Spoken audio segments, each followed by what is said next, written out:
Yeah, thank you so much. My name is Jens Böhmer. I'm a technical executive here at the Electric Power Research Institute, EPRI.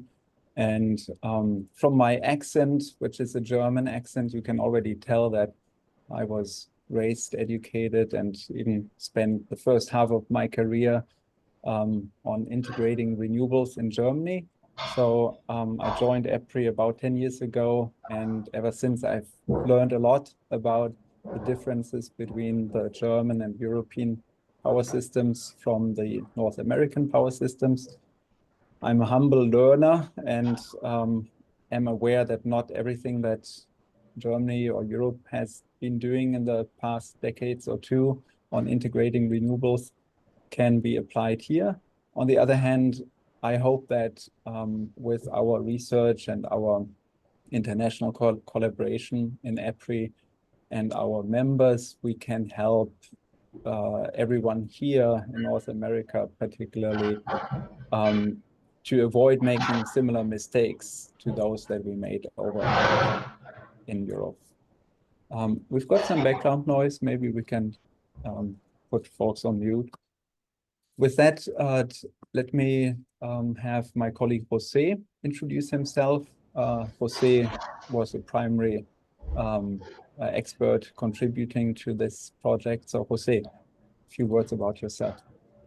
Yeah, hello everyone. This is Jose Cordova. I've been with EPRI for 5 years now. I've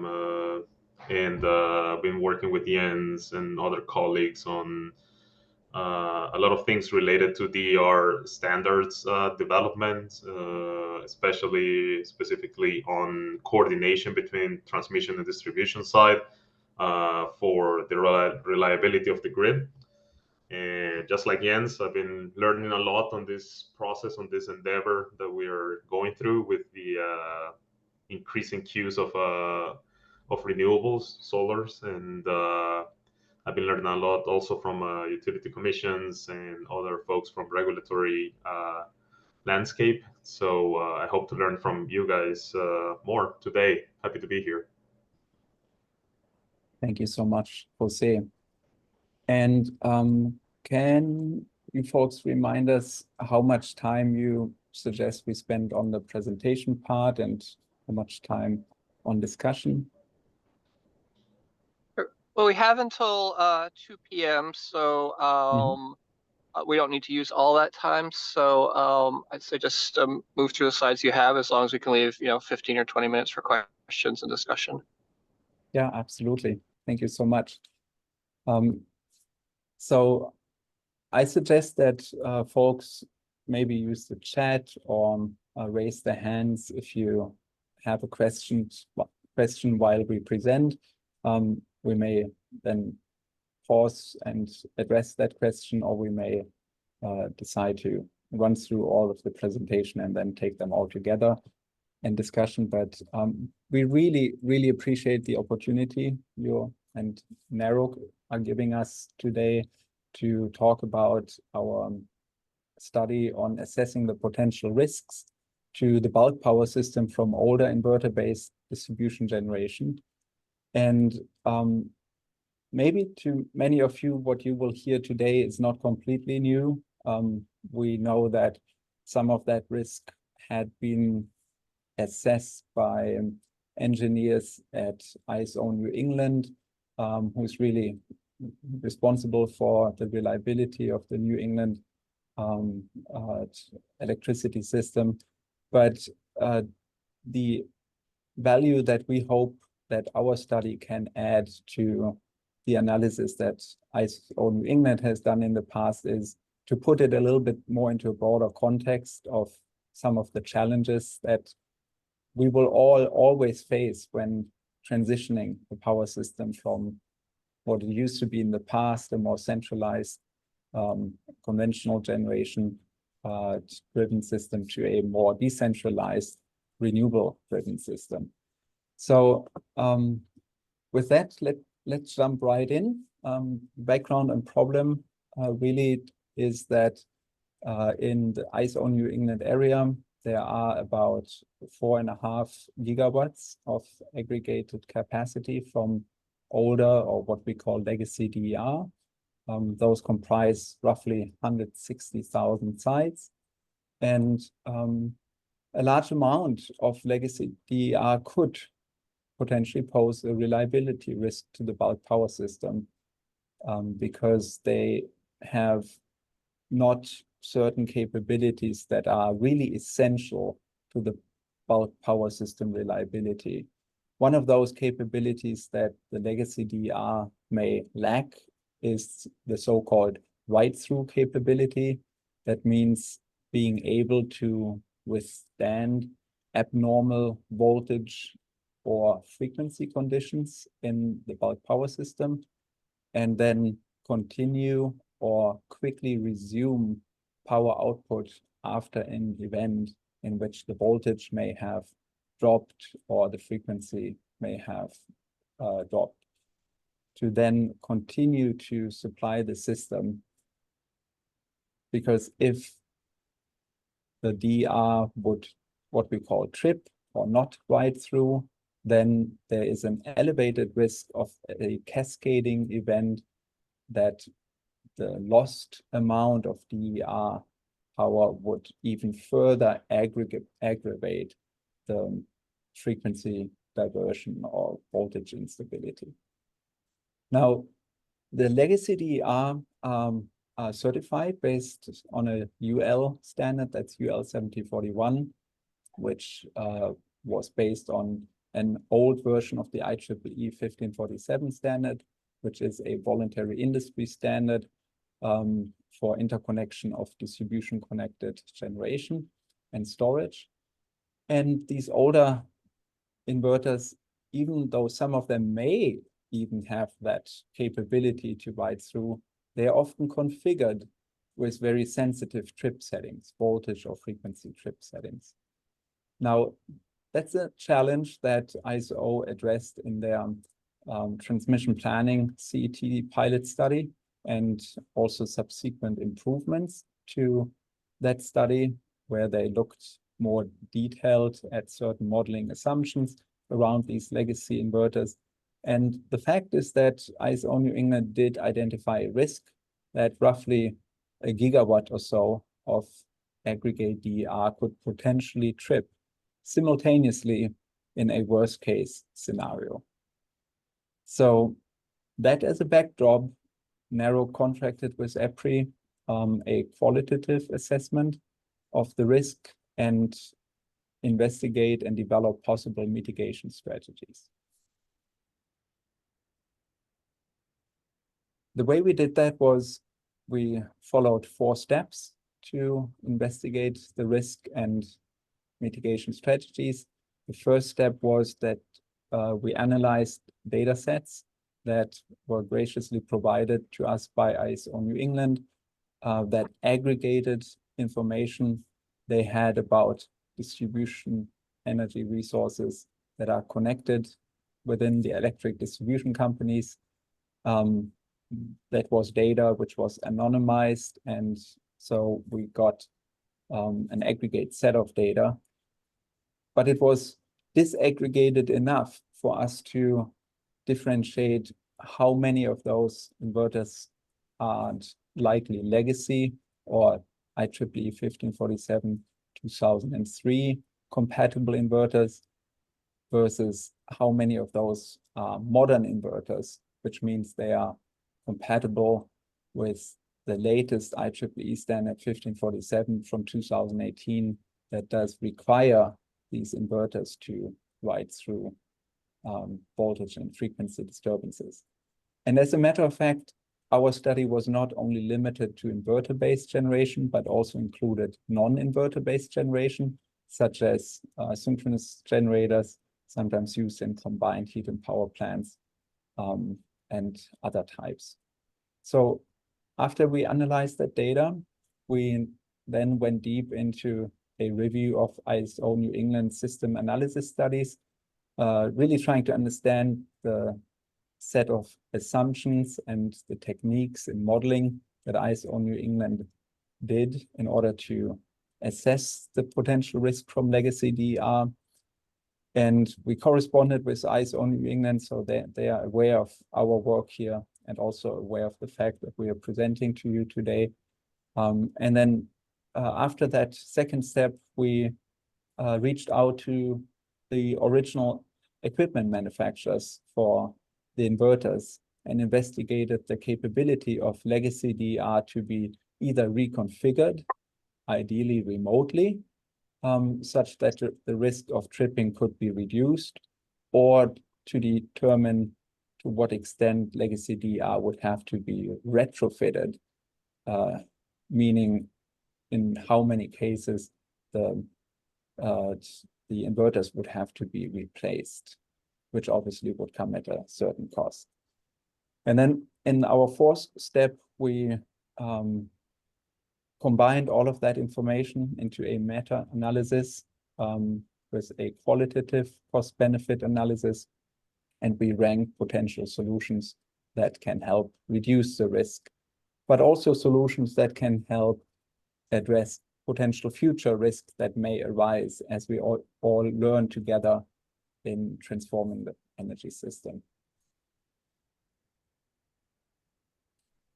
So what's really important for us to emphasize is that as we are transforming the electricity system, it is technically inevitable that we will make mistakes along the way. And what's important is to keep those mistakes reasonably small, but it's also important to be honest to ourselves and with each other if and when we have made a mistake. And this is really related to an awakening that we've seen in Europe about 15 years ago, where country after country started to realize that based on their significant deployment of distribution-connected resources, including solar PV and wind and other smaller scale resources to the distribution system, they had started to build up a risk that if the European system would ever split into two or more separated parts from each other, and in one of those parts, the frequency would rise above a certain threshold that at that time was specified in the interconnection rules, that then a large amount of these resources could trip simultaneously. And even though the Central European system would have survived the system split after a major disturbance, it would then subsequently potentially lead to a regional blackout because of additional consequently tripping of these distributed resources. And the same potential risk exists for under-frequency conditions. So when you have like this interconnection and it breaks into, say, two regions, and there used to be a power transfer between the regions, then the region that had more generation will end up with an over-frequency condition, and the region that has had less generation ends up in an under-frequency condition. And the studies in Europe indicated that in both of those regions, there were significant amounts of distributed generation that were so close to the nominal frequency, which is 50 hertz in Europe, that they could potentially cause these regional blackouts.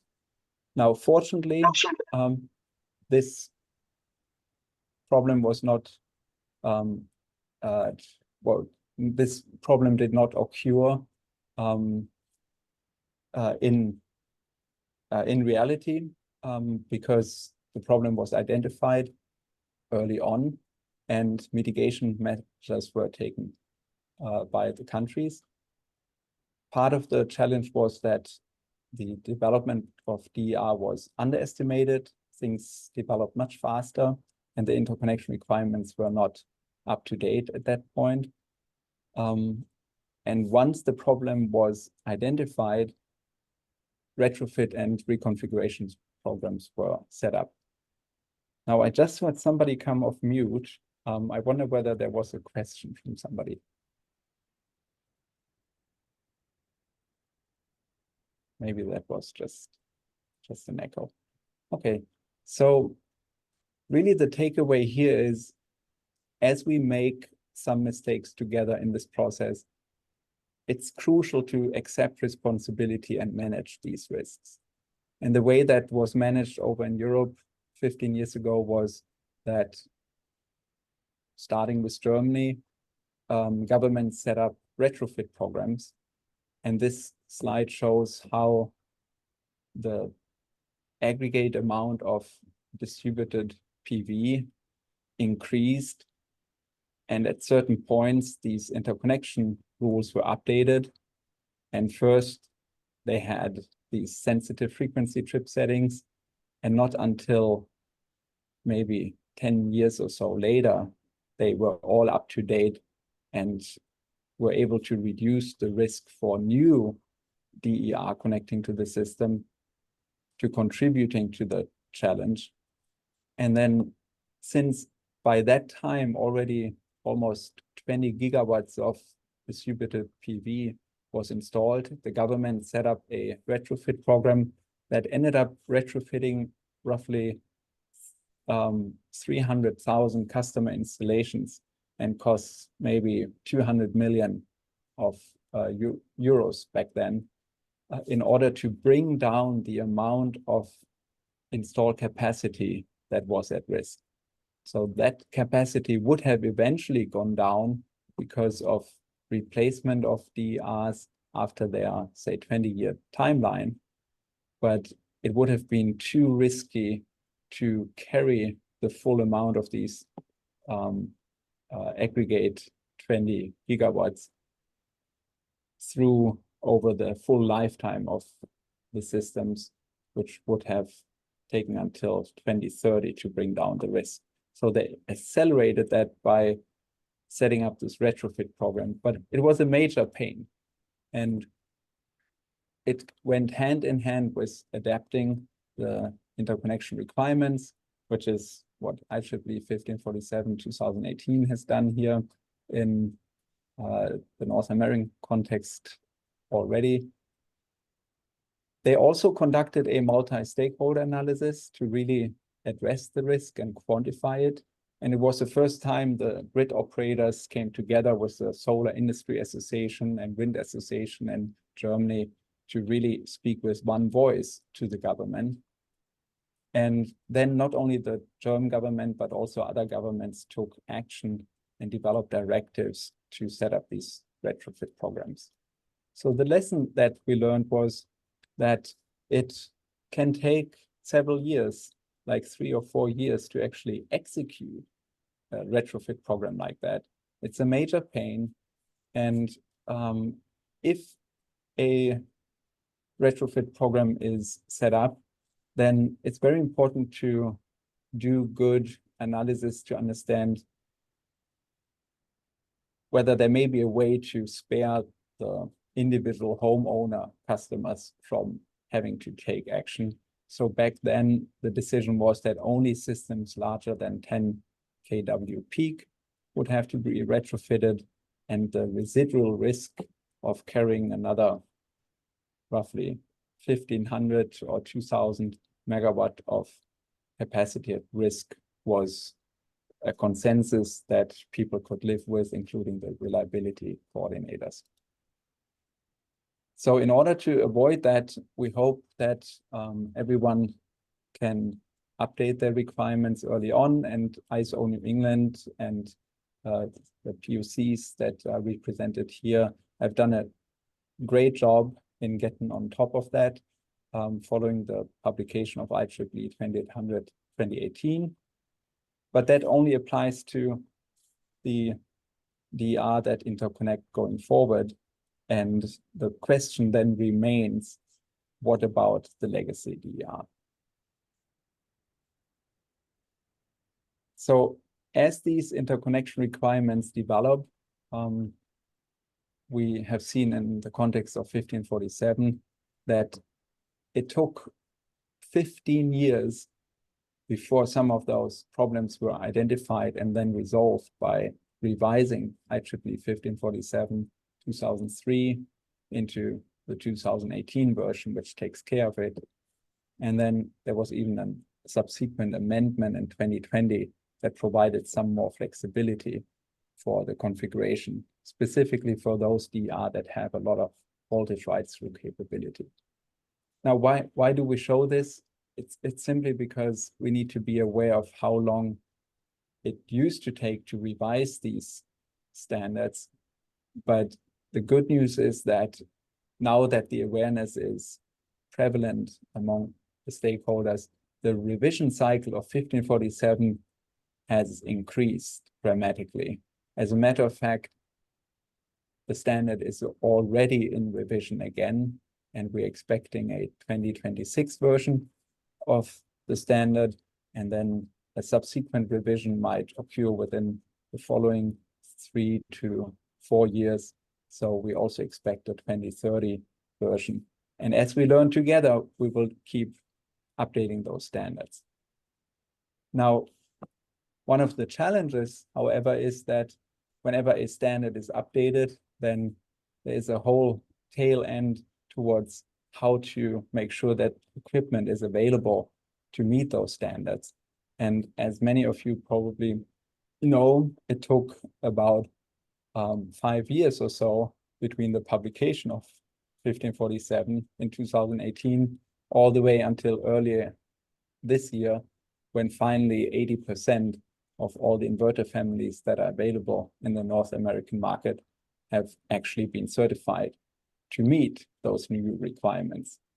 Now, as we said, with an increased amount of updates of these standards and more incremental, like smaller updates, we do expect that it will not take another 5 years before new 1547 revision compatible products become available.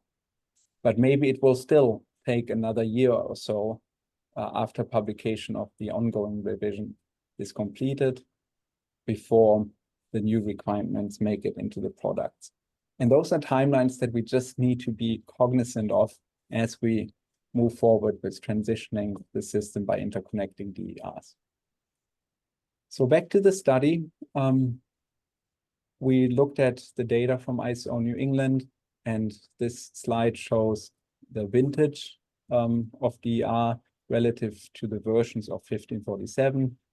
We assumed that all the DER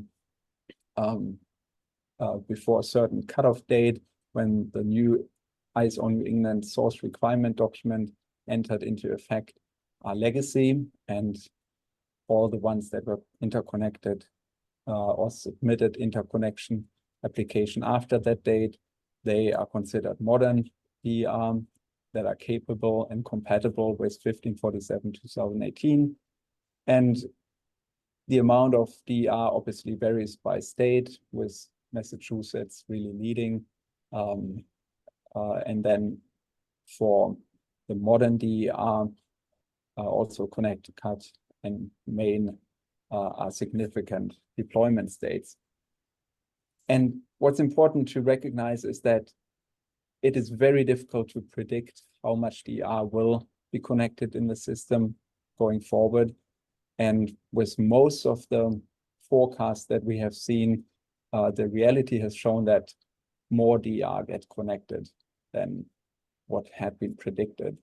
And just considering that as a potential possibility, that we tend to underestimate the deployment of DER, can help us take a mindset to really address risks early on. And I think ISO New England and your electric distribution companies have done a good job in getting partially ahead of some of those curves. Now, Without going too much into the weeds, the capacity that ISO New England identified in the various studies and refinements of the studies are these 950 megawatts of aggregate DER that could trip. And that is assumed for a single line to ground fault with a breaker failure, which means that it is kind of a longer duration fault for a certain generation and load condition. And ISO New England did a lot of depth analysis. They reached out even to customers and to technology providers that have sold equipment to customers in their region that measures voltage and frequency at the customer location, which is where usually a distribution company or ISO does not necessarily have data readings available. So they really went to lengths in order to understand how the voltage actually looks at the customer level when there's a transmission system fault. And based on that analysis, they came up with this number of 950 megawatts. Now, the question is that too much, or is that not enough to really be a concern? That is a question that needs to be looked at in the context of how ISO New England operates the power system. They always carry a certain amount of contingency reserve with them that allows them to lose a certain amount of generation and still survive that contingency. Now, that contingency reserve is certainly much larger than the 950 megawatts, which is good news, because if it was much closer to that number, then the risk would be much, much higher. On the other hand, ISO New England also is in a particular place because they are at the tail end of the Eastern interconnection, and they have some import constraints that also lead to voltage instability issues, possibly under N-2 or 3 contingencies. And therefore, they need to be cognizant of how many of these DERs could potentially trip. Ultimately, those analyses from ISO New England did not lead to specific actions on retrofitting or reconfiguring any of the DER that were installed before their source requirement document adopting IEEE 1547/2018 entered into effect. But we also, when we looked into their assumptions and their modeling, we saw a certain amount of uncertainty. Oh, that's a funny way to say it. We saw a significant amount of uncertainty around the modeling and the assumptions, which led us to conclude that it is not possible to fully exclude the need for any retrofits, but it's also not rising above the threshold where we would advise to go set up a retrofit program. So we need to acknowledge that there is uncertainty around this question. Now, when we then discuss those findings with NARUC, the obvious question was, what do we do with it? Well, what does that mean? And our recommendation was and is, and you will see that later on, that it may be worthwhile to keep an eye on and to further explore. But even if it does not lead to taking specific action to solve this very problem, it can help raise awareness and maybe trigger preparing ourselves by reaching out to various stakeholders, by creating these connections with each other and learning how to talk about these things with each other and learning how to become really accountable to each other and honest with each other. It can help set us up to better manage the transition going forward and address potential future risks that may come up. So with that said, we did reach out to the OEMs, and we were really interested in how confident they are in their ability to identify and to reconfigure the legacy DERs that would pose a risk. And as a matter of fact, we learned that their confidence in doing so is fairly low. And this was not surprising to us, because that is part of the challenge, that as long as there is no unified, sufficiently thorough tracking, including databases that would keep track of the specific inverter that a customer installs, and say the firmware and the model and the legacy of that inverter, unless there are tools in place that allow to trace the deployment of these systems, it is almost impossible to later go back and fix a risk or address a mistake that had been made in the deployment. And that is one of the other lessons we learned from studies over in Germany and Europe. One of the reasons why they were able to set up a retrofit program was that they had tracked how much DR were installed and where, and they were able to, in more detail, assess the risk based on the settings of these inverters. So the OEMs that we talked to, they reported that they may not be able to accurately identify the DR's location, vintage, and remote configurability. OEMs often sell the equipment to distributors with little visibility of where the equipment gets installed. Customers may not have to register the inverters with the OEMs to obtain warranty, and with no collection of customer data about inverter makes, models, and firmware, neither the EDCs nor PUCs have such information. Second, the OEMs reported that many legacy DRs cannot ride through abnormal voltage or frequency conditions by reconfiguration of firmware update. What that means is that those legacy DRs would have to be retrofitted and replaced, which obviously comes at costs. Now, retrofitting inverters can bring secondary benefits for the distribution system, like improved power, reactive power capability, and voltage support functions, but that was not in the focus of our study. And third, the OEMs even reported that the physical or remote access to these legacy DRs, even those that could be reconfigured without having to be fully replaced, that access is restricted, because many of the interconnection agreements do not include clauses that allow for periodic testing or reconfiguration.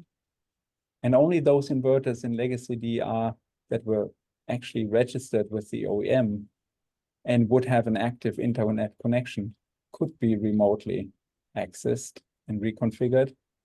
And if not through the internet, and somebody would have to go there and be granted physical access, that physical access might not be granted by the customer unless there is a regulatory order that would mandate them to do so. So there are significant challenges, and those are in line with the retrofit programs over in Europe and other areas. So where does that bring us? We then did this qualitative ranking of potential solutions that could help reduce the risk of these 950 megawatt of legacy DR tripping. And we classified those solutions in two dimensions. One is on the x-axis between voluntary versus mandatory actions. And the other one is qualitative costs that really are differentiated by whether actions are taken for new units or existing units, or maybe both.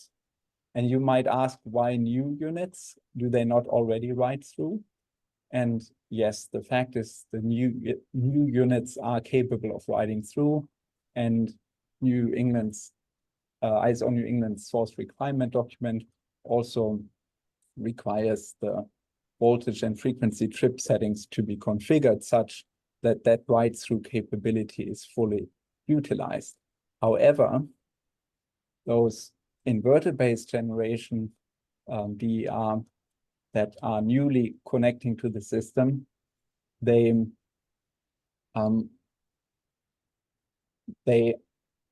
hang on during the voltage disturbance, for example, but the standard from 2018 does not specify what they shall actually do during that voltage write-through operation. And they are even required to go what we call momentary cessation, which means that if the voltage drops sufficiently low, below 50% of nominal voltage, they need to block the current injection. And those are behaviors that potentially are not supporting the system as much as a current injection during the write-through, specifically a reactive current injection, could support voltage during write-through. And so one idea is that one could configure the new units to provide these more advanced voltage support during write-through capabilities and performance, which then in turn can potentially, to a certain extent at least, help these legacy units to see a higher voltage during the fault period when a transmission fault occurs, and that could help the legacy DERs to not trip, but also write through. So long story short, the idea is that voluntary actions that are focused on new units and that would exploit advanced DER capabilities that go above and beyond IEEE 1547 2018 are probably the lowest hanging fruit in terms of the costs, and they do have some effectiveness, whereas on the other extreme, setting up a mandatory retrofit program for existing legacy DERs to integrate write-through capabilities would certainly be the most effective option, but also the most costly and logistically challenging option. So that's kind of the space that these 6 different solutions are filling. And then outside of that, there may also be grid operations solutions on the side, for example, of ISO New England. They could decide to increase their spinning reserve to balance out potential tripping of DERs.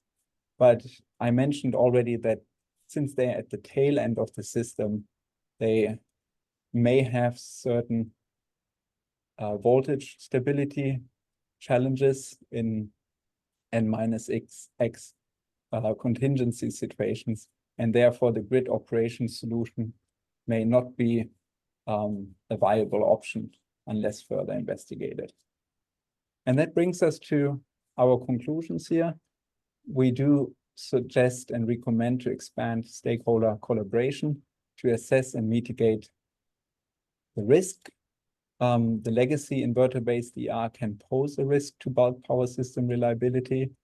Modern inverter-based DER can provide advanced grid support if adequately configured, and the cost-benefit solutions that can help reduce risk were analyzed and ranked qualitatively. And we would even conclude that further explorations can also prepare for future risks. And how could that be operationalized by POCs? One suggestion is to review a memorandum that EPRI developed that includes guiding questions for POCs related to assessment of potential risk to the system from older generation. And that is a memorandum that we can share with those who are interested in it. And with that, thank you for your attention.